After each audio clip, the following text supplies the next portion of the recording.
कि sampling distribution of mean का ये फार्मूला है म्यू एक्स बार, और फार्मूला है x bar into probability of x bar और उस कॉलम का सम, और variance of sampling distribution of mean का जिसको सिग्मा स्क्वायर एक्स बार से डिनोट करेंगे, उसका फार्मूला है summation x bar square probability of x bar minus summation x bar probability of x bar whole square. So हम अब ये दो कॉलम्स बनाएंगे, एक तो x bar into probability of x bar का कॉलम और एक sum of x bar square probability of x bar का कॉलम। सो ये देखें, ये हमने कॉलम बनाया x bar into probability of x bar. कैसे आया, एक्स बार की वैल्यूज़ को उनकी प्रोबेबिलिटी से मल्टीप्लाई करते जाएंगे। पहली एक्स बार की वैल्यू है 2, उसको मल्टीप्लाई किया 1/16 से, तो फर्स्ट वैल्यू 2/16 आ गई। देन नेक्स्ट वैल्यू है 3 को मल्टीप्लाई किया 2/16 से, तो 3 2 6 2/16, और इसी तरह से सारी वैल्यूज़ को हर एक एक्स बार की वैल्यू को उसकी कोरेस्पॉन्डिंग प्रोबेबिलिटी से मल्टीप्लाई किया, तो हमारे पास x bar into probability of x bar का कॉलम जो है वो प्रिपेयर हो गया है। लास्ट कॉलम जो है वो x bar square into probability of x bar है, तो एक्स बार का स्क्वायर लेते जाना है। पहली वैल्यू 2 का स्क्वायर है 4 इंटू 1/16 4/16 पहली वैल्यू आ गई। नेक्स्ट जो है वो 3 का स्क्वायर इंटू 2/16 है, तो 3 का स्क्वायर 9 2s are 18/16। इस तरह करके आप लोगों ने ये सारा कॉलम अपना कंप्लीट कर लेना है, और इनके टोटल्स जो हैं वो आप लोगों ने ले लेने हैं। सो अब आ जाए mean of the sampling distribution of mean पे, जो कि म्यू एक्स बार के इक्वल है, और उसका formula summation x bar into probability of x bar है, जो कि हमारे पास ये 80/16 आया हुआ है। ठीक है, तो 80/16 इक्वल्स टू 5 के इक्वल म्यू एक्स बार आ गया। सिग्मा स्क्वायर एक्स बार के लिए पहले हमें सम चाहिए x bar square probability of x bar का, जो कि 440/16 के इक्वल आया, ये हम लोगों ने लिख दिया, और minus summation x bar square probability of x bar का whole square. Summation x bar probability of x bar जो है वो हमारे पास 5 के इक्वल आया, तो 5 का होल स्क्वायर आ जाएगा। इसको सॉल्व किया तो सिग्मा स्क्वायर एक्स बार 2.5 के इक्वल आ गया।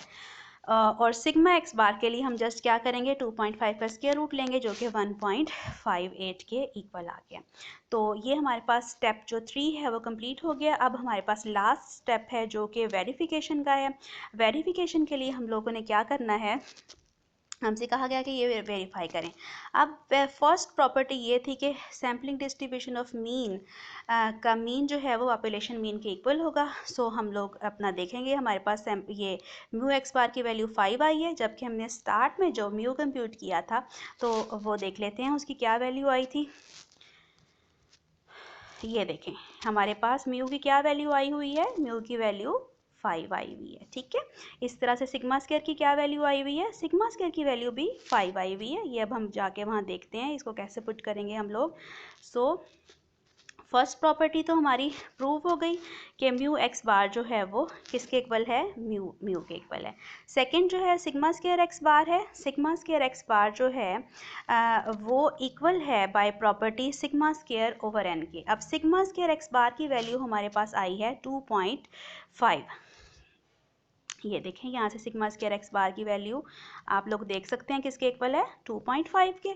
तो हमने ये वैल्यू यहाँ पुट की है 2.5। ठीक है, अब ये जो है ये इक्वल होनी चाहिए किसके, सिग्मा स्क्वायर ओवर एन के। सिग्मा स्क्वायर की वैल्यू अभी हम देख आए हैं 5 के इक्वल है, डिवाइडेड बाय स्मॉल एन जो है सैम्पल साइज 2 था, उससे डिवाइड किया तो हमारे पास किसके इक्वल आ गया, 2.5 के इक्वल आ गया। लिहाजा ये दोनों क्वांटिटीज़ इक्वल हो गई हैं, 2.5 इक्वल हो गया है 2.5 के। तो सेकंड प्रॉपर्टी भी हमारी प्रूव हो गई है, वेरीफाई हो गई है। ठीक है, लास्ट जो है वो सिग्मा एक्स बार है, और ये किसके इक्वल है, sigma over square root N के in case of sampling with replacement, जो कि हमारा केस इस क्वेश्चन में यही है। और इसकी वैल्यू सिग्मा एक्स बार की 1.58 आई है, ये इक्वल आने चाहिए किसके, sigma over square root N के।